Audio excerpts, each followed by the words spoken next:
আলাইকুম ভিউয়ার্স, তামান্নাস রেসিপিতে আপনাদের সবাইকে স্বাগতম। আপনাদের জন্য আজকে নিয়ে এসেছি খিরসা পাটিসাপটা রেসিপি এবং আমি চেষ্টা করব খুবই সহজভাবে এই রেসিপিটি আপনাদের দেখানোর জন্য। চলুন শুরু করি খিরসা পাটিসাপটা বানানো। খিরসা পাটিসাপটা বানানোর জন্য প্রথমে আমি নিয়ে নিচ্ছি 2 কাপ চালের গুঁড়ো।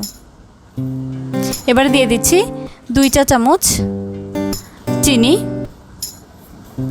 এবার মিশ্রণটিকে আমি সামান্য কুসুম গরম পানি দিয়ে খুব ভালো করে মিক্স করে নেব।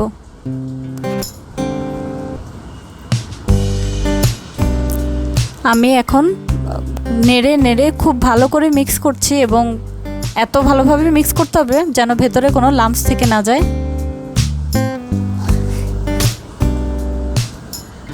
দেখতে পাচ্ছেন ব্যাটারটি এখনও খুব ঘন হয়ে আছে। আমি এতে আরও কিছু পানি অ্যাড করব।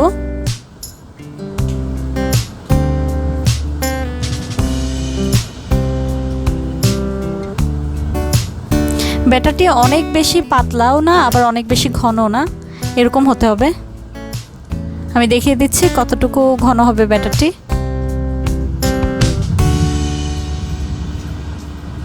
একবারে পুরো পানি মিক্স না করে আস্তে আস্তে বুঝে বুঝে পানি মিক্স করতে হবে।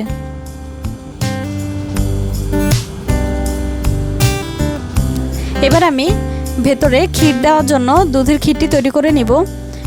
দেখতে পাচ্ছেন আমি এখানে দেখাচ্ছি আপনাদের 2 লিটার দুধ ঘন করে আমি প্রায় এক পোয়ার মতো করে নিয়েছি এবং এর সাথে আমি 2 টেবিল চামচ গুঁড়ো দুধ মিশিয়ে নিয়েছি, যার কারণে দুধটা অনেক বেশি ঘন হয়ে গিয়েছে এবং খুব অল্প সময় হয়ে গিয়েছে। যেহেতু এটা একটা লং প্রসেস, প্রায় 2 ঘন্টা সময় লাগে দুধটি ঘন করার জন্য, তার জন্য আমি এটি পুরো ভিডিও আপনাদের দেখাইনি। এই দুধটি ঘন করতে করতে এরকম হয়ে যাবে এবং কিছুক্ষণ পর পরে অবশ্যই দুধটা নেড়ে চেড়ে দিবেন, না হলে নিচে তলায় লেগে যাবে এবং তলানিতে লেগে গেলে দুধের কালো অংশ বের হয়ে যাবে। দেখতে পাচ্ছেন আমি দুধটা কতটা ঘন করে নিয়েছি এবং অবশ্যই বারবারই বলে দিচ্ছি অনবরত দুধটা নাড়তে থাকবেন, না হলে নিচে লেগে যাবে এবং নিচের অংশটুকু পুড়ে যাবে।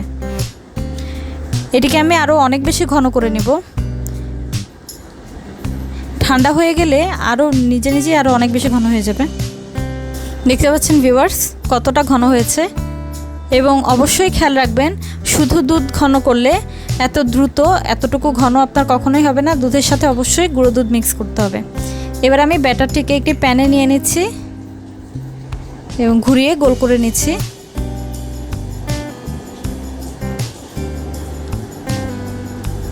পাতলা রুটির মতো হচ্ছে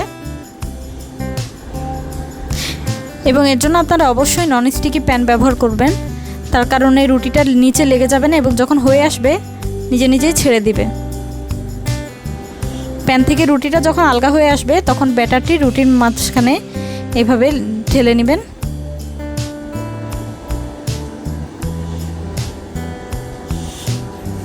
অনেক বেশি মোটা করে ব্যাটারটি দিবেন না, যতটুকু আপনি পাটিসাপটা মোটা করে রাখতে চান ঠিক ততটাই দিবেন।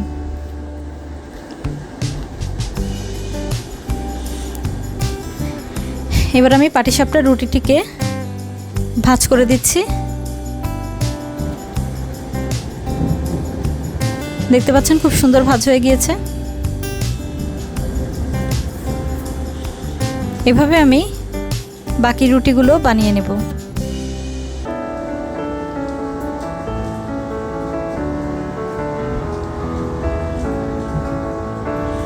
একই রকম করে আমি আরেকটি রুটির জন্য প্যানে ব্যাটার নিয়ে নিলাম।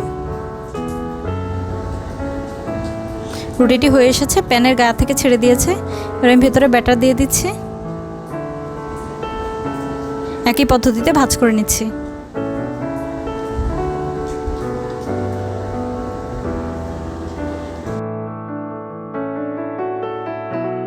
হয়ে গেল খুবই সুস্বাদু দারুণ মজা খিরসা পাটিসাপটা পিঠা এবং সম্পূর্ণ দুধের ক্ষীর দেওয়াতে এই পাটিসাপটা পিঠাটির স্বাদ এতই বেশি যে আপনার জিভে অনেকক্ষণ পর্যন্ত এটা স্বাদ লেগে থাকবে। সবাই বাসায় ট্রাই করবেন এবং আমাকে জানাবেন খেতে কেমন হয়েছে।